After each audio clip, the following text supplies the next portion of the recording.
Alors je crois qu'on peut se poser plusieurs questions successives. D'abord, est-ce que mon union au Christ progresse ?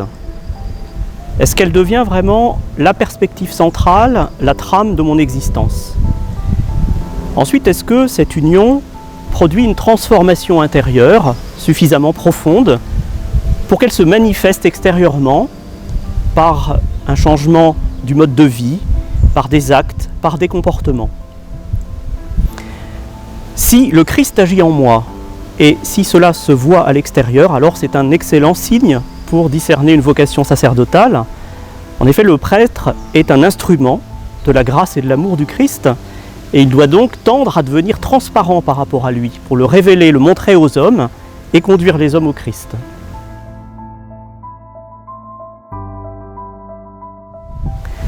Ce qui me rend heureux dans le fait de devenir prêtre, il y a plusieurs éléments. Le premier, c'est que la vocation est reçue. Ce n'est pas un projet personnel. Et donc je peux m'engager en toute confiance, parce qu'elle est voulue par Dieu. Deuxième élément, c'est le fait d'être au croisement de deux désirs. Dieu désire se donner aux hommes, et les hommes ont dans le cœur un grand désir que Dieu seul peut combler. Autre élément qui me rend heureux dans le fait de devenir prêtre, c'est le fait de servir le peuple de Dieu, dans ce diocèse en particulier, le diocèse de Nanterre, que j'apprends à connaître et à aimer toujours plus dans sa diversité, dans sa richesse humaine.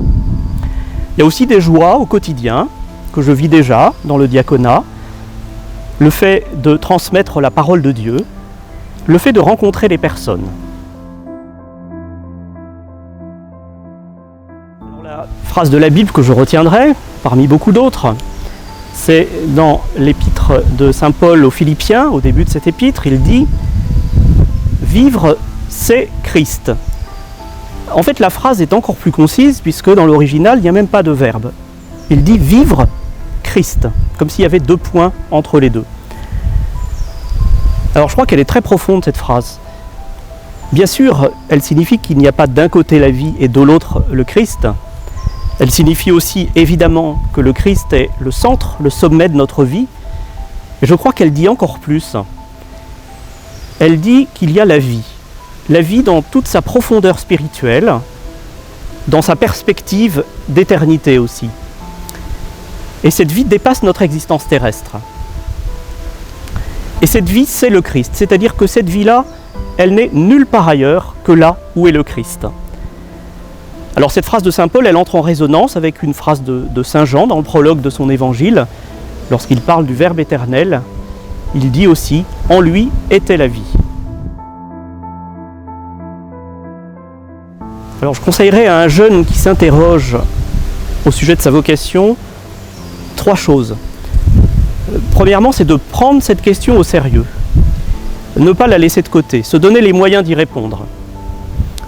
Deuxièmement, c'est de se faire accompagner assez vite et dans la durée par une personne de confiance au sein de l'Église. Et puis, troisième point, ce serait de veiller à conserver une liberté la plus grande possible.